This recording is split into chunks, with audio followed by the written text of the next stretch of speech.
Bonjour et bienvenue dans la météo du Bitcoin. Nous sommes en début de semaine plutôt vert, très vert même sur le Bitcoin et peut-être dans les jours qui viennent sur les altcoins pour prendre le relais alors qu'il semblerait qu'on est en train de chatouiller la partie haute de notre nouveau range sur BTC. On va voir ça tout de suite. Avant de commencer, je voulais vous montrer une analyse que j'ai sortie dimanche matin à 9h07 chez vous, 12h07 à l'île Maurice avec le décalage horaire. Et globalement, l'action du prix était ainsi et on en était à plusieurs tags des EMA, plusieurs attaques et des difficultés pour les bears à aller plus bas alors qu'on faisait des nouveaux creux, donc on avait un changement au niveau du momentum. Ici, comme vous pouvez voir, on a des plus bas creux et ici, on commence à faire des plus hauts creux, donc des difficultés ici à maintenir la baisse. Donc l'idée ici, c'est d'avoir constaté qu'au fil des jours, donc entre vendredi, samedi et dimanche, vendredi, les gens étaient très complaisants, c'est-à-dire beaucoup étaient à risque en disant « je holderai pour toujours ». Mais après la remontée, la descente ici, ça a été vraiment le point de trop pour une majorité des participants et j'ai vu pas mal de gens flancher d'un point de vue psychologique, lâcher leur bague, alléger. Ou être soulagé d'alléger, même certains vraiment très très mal dans leur tête. Et du coup, même si le niveau ne va pas plus bas, si tout le monde fait caca culotte, hein, c'était le projet, l'idée qu'on revienne à la hausse était probablement dans les bacs. Et ici, mon analyse dimanche matin. Donc, si les bulls sont motivés, ils ont potentiellement une série de stops en cascade à défoncer. J'ai pas de signal pour max bid en spot, c'est-à-dire que j'ai un setup pour acheter en spot et hold de manière assez unilatérale. Dans ce cas-là, je l'utilise, mais là, c'était plus l'idée d'un long, près d'un lot qui peine à aller plus bas, avec cette idée de stop en cascade. Donc, avec un risque sous contrôle, l'allocation est opti, la size n'est pas dégueu. Donc, quand on n'est pas loin d'un creux, on n'a pas beaucoup de confirmation, mais on a un meilleur risque-récompense, vous voyez, un petit peu. Et au niveau de la target, ça n'a pas manqué. Lundi, on s'est retrouvé dans les 71 000. Donc ici, le coup de ne pas être chez Alpha Team, c'est parfois manquer ces petites analyses, en sachant que même pas quelques heures après, ça a commencé à décoller. Donc, bien sûr, j'ai tapé... J'ai tapé un petit peu sur l'épaule des gens qui étaient en souffrance parce que même si l'idée de trade, elle est bonne, l'exécution, c'est autre chose. Et je faisais constater que ce soit les top traders ou le long short ratio en général, la plupart des gens se sont fait coincer et ont même shorté la montée. Donc ça a dû être extrêmement douloureux. Simplement, je voudrais vous faire savoir que quand vous voyez une vidéo sur la chaîne, en général, l'information est tardive. C'est-à-dire que le discours de précaution chez Alpha Team, ça faisait déjà plus de 10 jours que je le présentais. J'essaie toujours d'anticiper ce qui peut se passer ou ce que les gens ont du mal à voir et de ne pas participer à la chambre d'écho générale. Qu'est-ce que j'appelle chambre d'écho générale? C'est-à-dire, dans les médias crypto, les influx, en général, ils ne se cassent pas la tête sur le contenu, ils vont prendre le truc de quelque chose qui marche, un article qui marche, et ensuite ils vont le reproduire. Parfois, ils vont le voir à un endroit, parfois ils vont le voir à un autre, et ils se contentent de faire du copier-coller. Tu n'as pas besoin, pour être influenceur, d'être forcément un bon analyste, tu peux être un bon copy-pasteur. Donc, ce qui fait qu'on a pas mal de chambres d'écho, et en général... Pareil, moins tu es avancé dans le trading et plus tu vas te laisser aller par le sentiment ambiant. Et aussi, c'est mal vu de ne pas faire partie du club des bulls quand tout le monde est bull ou du club des bears quand tout le monde est bear. Vu que moi, mon but n'est pas d'être le meilleur influenceur, mais d'être le meilleur trader possible, j'essaie toujours d'avoir des positions qui cassent les couilles. Malheureusement pour moi, quelques jours après, enfin malheureusement non parce que j'ai pu m'adapter, mais j'ai pu constater que le sentiment est devenu bear quelques jours après que mon sentiment est devenu bear. Donc ça veut dire qu'à un moment, j'avais l'impression d'être le seul stupide dans la pièce. En général, c'est ce que je préfère. C'est quand j'ai l'air d'être le seul stupide dans la pièce, ça veut dire que ça peut bien se passer pour moi. Et quand je me rends compte que tout le monde se rallie à mon opinion, et bah, du coup, mon idée de trade, elle a beaucoup moins d'alpha. Donc... voilà, donc ici j'imagine que ça aurait été sympa si vous êtes dans une chambre d'écho qui vous a dit doom, doom, doom, doom, doom au bottom exact ou dans les environs, donc entre samedi et dimanche, vous auriez peut-être voulu voir une idée de trade très très avantageuse d'un point de vue risque-récompense. Maintenant, on va faire l'analyse du jour. on va parler beaucoup mindset. Il faut savoir, je suis très focus sur mindset. Mindset, c'est 80% du taf. 80% du taf, 20% c'est les compétences ou des connaissances. Enfin, je dirais plus compétences que connaissances, c'est subtil. Les connaissances ne servant à rien si on n'est pas capable de les exécuter. Mais malgré tout, l'exécution ou même le skill, on va dire la compétence, c'est 20% du boulot et 80% du boulot, c'est du mindset. 80% du boulot sur le marché, c'est de travailler votre mindset, de vous mettre dans des positions de merde. Et 80% du boulot du job de trader ou d'investisseur, c'est d'arriver à exécuter ce qu'on dit. Et pour ça, il faut un bon mindset. Donc 80% du contenu d'Alpha Team, c'est du mindset. Donc le but n'est pas de vous donner des connaissances théoriques, mais de vous aider à exécuter parfaitement vos trades. Ici, qu'est-ce qu'on a? On a un BTC qui est en train de faire coucou sous les highs et la plupart des gens ont shorté ce move et n'ont pas pu prendre le move d'hier. Il faut savoir que quand la plupart du public est exposé sur des altcoins, je pense que les altcoins ont aussi leurs heures, mais quand c'est le tour du BTC, c'est le tour du BTC, et quand c'est le tour des alts, c'est le tour des alts. On a un magnifique range ici qui est dessiné, mais on pourrait considérer que cette fois-ci, c'est pas un range, mais ça va aller plus haut, mais à mon avis, c'est un range. Pourquoi? Parce qu'on a quand même une amplitude de 17%. 17%, c'est pas mal, et c'est sympa de prendre profit 17% sur un asset aussi, enfin, le plus liquide du marché des altcoins. Et pendant qu'on tient tout le monde chèvre, c'est pas déconnant de faire des hauts et des bas. Donc globalement, ce qui veut dire, c'est que dans la partie haute, on veut relativement calmer ses titres. Je dis ça, mais je sais pertinemment que mon setup va me dire d'acheter dans pas longtemps, si jamais on s'installe par ici. Mais je ne serais pas étonné que par ici, ça rejette un petit peu, le temps de voir la suite. Les inflows, outflows de Bitcoin sont repassés à l'avantage des acheteurs. Donc, vous voyez, on est passé, on avait un inflow hier qui était faible. Je cherche GBTC, voilà.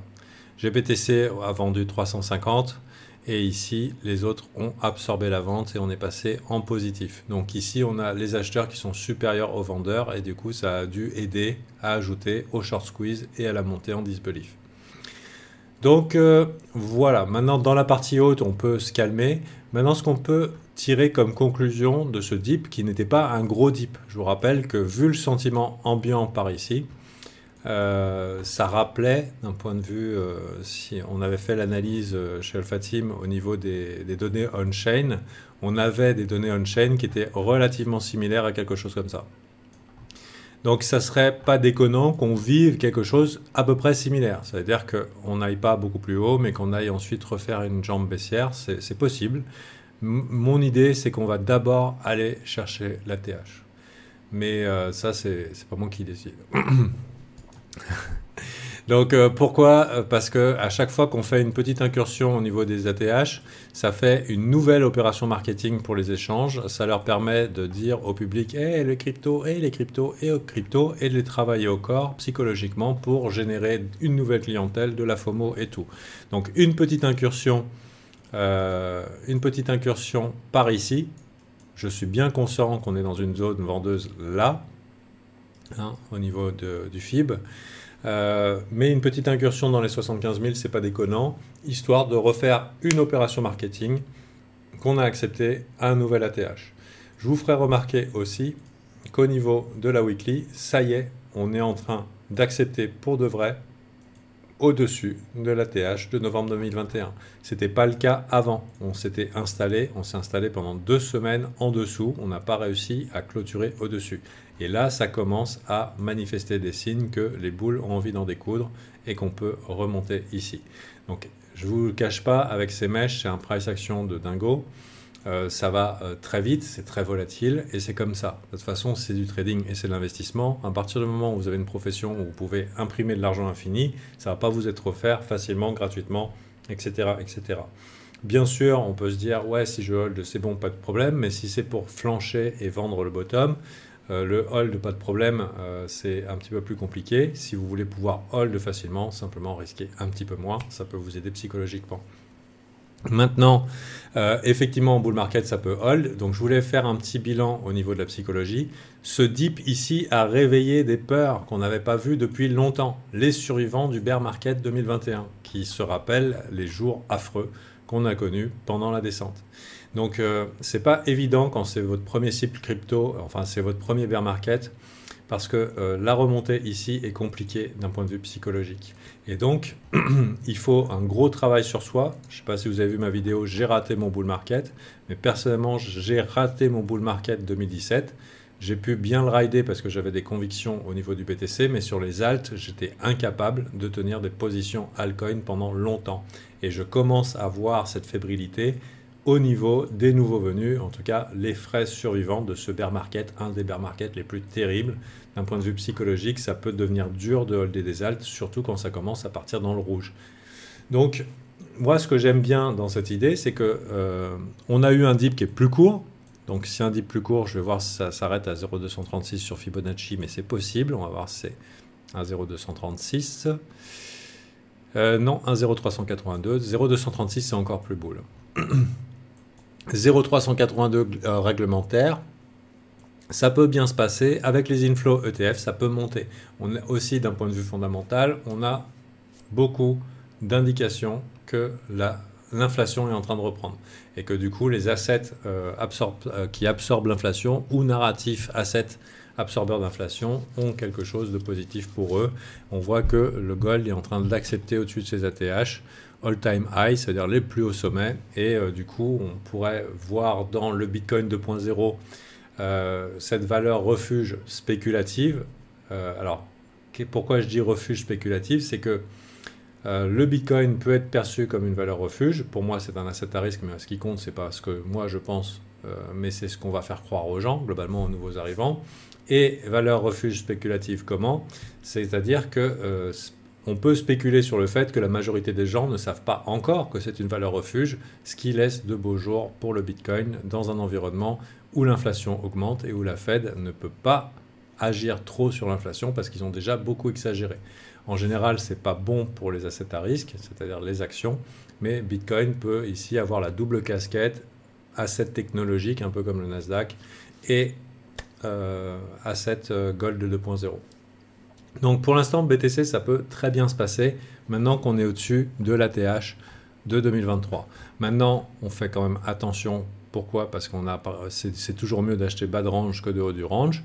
Maintenant, le bas de range, il fallait qu'on soit sûr que ça ne s'arrête pas ici, que ça n'aille pas 10-15% plus bas. Évidemment, ça fait peur quand on taquine vers les bas et c'est pas facile d'acheter les lots. Évidemment, si vous êtes dans un groupe aussi génial qu'Alpha Team, il y a un coach qui prend soin de vous et qui vous fait une petite alerte en disant attention, peut-être que tout le monde pense pareil et que l'effet de surprise est dans l'autre direction. Maintenant, personnellement, je considère que le fait que les bears, enfin ceux qui ont survécu au bear market, commencent à devenir fébriles assez vite sur les dips. Donc on a des dips qui sont plus bas que dans le bull market de 2020-2021.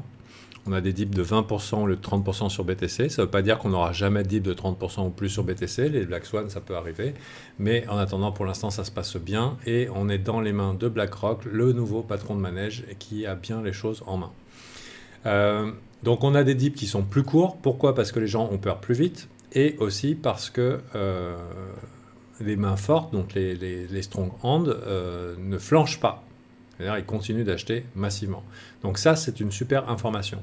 Et maintenant, si on continue à faire des ATH sur ATH sur ATH et que nos anciens du bear market 2022-2023 qui sont en train de vivre leur premier retour en bull market après le trauma du bear market, du coup, pour eux, c'est très difficile de maintenir leur risque. Ils auront tendance à paniquer plus vite. S'ils paniquent plus vite, ils vont vendre plus vite et qu'on trouvera des lots plus vite. Pendant ce temps-là, on a des nouveaux venus qui vont arriver. Les nouveaux venus, pour eux, le trading, c'est facile. Tu as jusqu'à hold. Tu vas faire x10, soit x10. C'est les bons discours qu'on entendait en 2020, qu'on entendait en 2017. Et ne vous inquiétez pas, la dumb money arrive. Elle arrive, l'argent stupide. Et ils seront géniaux. Ce seront les géniaux génies qui vont quitter leur job au sommet du bull market. Donc ici, le but n'est pas de me moquer, Mais on a comme ça dans les marchés un ticket gratuit, c'est notre premier bull market. Le premier bull market, c'est le ticket gratuit, celui où ça ne coûte pas grand-chose de hold parce qu'on a de fortes convictions sur les cryptos. C'est la lune de miel et du coup, on se met à hold plus facilement. Donc on a un nouveau public qui arrive, argent frais, qui hold plus facilement. On a des institutions qui portent le Bitcoin et ils ont a priori des strong hands. Des gens, anciennement les survivants, qui flanchent beaucoup plus vite quand il s'agit des dips, et du coup, ce qui laisse de la place ou de la marge à une période plutôt confortable d'un point de vue haussier pour ceux qui maintiennent leur risque. Voilà. Et comme je vous disais, si vous n'y arrivez pas à faire grosse couille, hein, le secret c'est mi-couille. C'est un petit peu de risque par rapport à ce que vous voudriez, plutôt que ne pas vous exposer quand les conditions sont bonnes. Donc voilà, chez Alpha Team, a priori, les gens s'en sortent. Personnellement, j'essaie de me focus cette semaine sur la préparation du défi crypto Invest. 5 jours gratuits masterclass pour vous apprendre les erreurs que commettent la plupart des investisseurs et les secrets chez Alpha Team pour pouvoir anticiper les pumps, arrêter de courir après les pump and dump et arrêter de se faire humilier en permanence par le marché. Parce que les gens sont programmés pour perdre et on va essayer de décortiquer ça et de vous offrir 10 heures de formation gratuite pendant une semaine si vous êtes prêt à investir sur vous et vous donner les moyens de réussir plus que si vous ne veniez pas pour voir un contenu exclusif que vous ne voyez pas ailleurs. C'est sorti directement de mon cul. Enfin, ça, c'est l'expression pour dire que c'est inventé. Je n'ai pas besoin d'aller pomper chez les autres pour faire du contenu. Donc voilà. C'est surtout le fruit de notre expérience avec Thomas. Thomas qui est spécialisé dans l'analyse fondamentale, sur l'analyse de la méta, c'est-à-dire les tendances du moment, comment ne pas regretter d'être à risque sur des coins qui ne bougent pas, tandis qu'on en voit des autres qui vont faire des 500%. La sélection des assets, c'est hyper important dans ce bull market. Il n'y a pas de cadeau, il y a 15 000 coins, il ne faut pas se planter. Donc c'est comme ça. Et et moi, ça va être plutôt mindset implémentation, comme je vous disais. Si vous ne savez pas implémenter, si vous ne savez pas agir, votre connaissance, elle vaut zéro. Je veux dire, j'ai connu des époques où j'étais bonne analyste, mais incapacité d'agir. Hein, cette fameuse période où je savais exactement où le marché allait et où les alphas s'en sont mis plein les fouilles à suivre mes analyses de marché, alors que moi-même, j'étais incapable de tenir sur les altcoins et j'étais en souffrance énorme parce que tu sais qu'il faut être focus, tu sais qu'il faut réussir, tu sais que c'est le moment où il faut et tu vois des gens qui viennent te donner des leçons alors qu'ils y connaissent rien, ils sont juste inconscients et c'est affreux. Bien sûr, ces gens-là ne sont plus là parce qu'ils ont hold leur bear market de la même manière qu'ils ont hold leur bull market. Ils n'avaient pas l'instinct de survie nécessaire. Mais je dirais que leur héritage ne m'a pas consolé. J'ai quand même perdu l'occasion de devenir multimillionnaire ici. Donc maintenant, est-ce que vous saisirez l'occasion de devenir multimillionnaire ici? That is the question. Donc, prenez soin de vous. J'espère que ça vous a plu. Je veux pas me présenter comme le mec qui sait tout, machin et tout. Je suis le mec qui en a chié plus que tout le monde, qui a été humilié plus que tout le monde, qui s'est planté plus que tout le monde et qui du coup a beaucoup d'expérience à partager. Ce que j'ai appris, je l'ai appris parce que j'ai dû m'inventer des manières de sortir de fossés psychologiques que personne n'a pu m'enseigner. Personne. Et du coup, vu que je n'ai jamais souhaité abandonner, j'ai essayé de trouver des moyens, des méthodes, des chemins pour sortir d'une identité de mec qui galère à une identité de mec qui réussit. Et c'est ce que je fais dans Alpha Team, j'accompagne. Donc si vous êtes intéressé pour avoir un aperçu de ce qu'on fait, défi crypto Invest, bien sûr, vous n'êtes pas plus con que moi, mais l'intelligence ne fait pas la compétence en trading. Et même l'envie de gagner de l'argent ne fait pas la compétence en trading. Moi, j'aimerais bien... il paraît que les chirurgiens esthétiques ils gagnent beaucoup d'argent à découper des seins et tout, mais si tu demandes un scalpel et tout, on va dire mais vous êtes fou monsieur, il faut faire des études. Ben, c'est pareil en trading, donc il va falloir non seulement faire des études, mais il va falloir être quand même précis et expérimenté. Et si vous pensez que ça va vous être donné en mode facile, vous avez pu avoir quelques aperçus que c'est pas le mode facile. Et je peux vous dire une chose, c'est que le dip qu'on a eu là, c'est que dalle, c'est rien du tout. Donc le but, c'est d'aider. Et c'est compliqué quand on essaye de gérer son risque, d'exécuter des plans, d'essayer de trouver de l'alpha, c'est-à-dire des avantages sur le marché. Quand on essaye de mettre en place la discipline et la patience. Je ne sais pas si vous avez entendu parler de patience et de discipline. Et si vous en avez pas, ça marche pas. Mais comment faire en place pour... C'est que si dire à quelqu'un soit plus discipliné, c'est comme dire à un coureur de courir plus vite, c'est comment on devient plus patient et plus discipliné. Bah, c'est le chemin que j'essaie de suivre pour moi. Donc aujourd'hui, le but ici n'est pas de vous engueuler, de dire je suis le meilleur, etc., etc., mais qu'il y a peut-être un coût de ne pas être chez Alpha Team, qui a aussi un coût à pas être assez focus, sérieux et investi sur soi-même dans une situation de bull market comme ça. Voilà, c'est quand même ultra intense. Et il ne faut pas arriver au bout de 3 ans avec l'humiliation de se dire ah putain, j'aurais pu tellement mieux faire. Voilà. Allez, bonne journée, bye.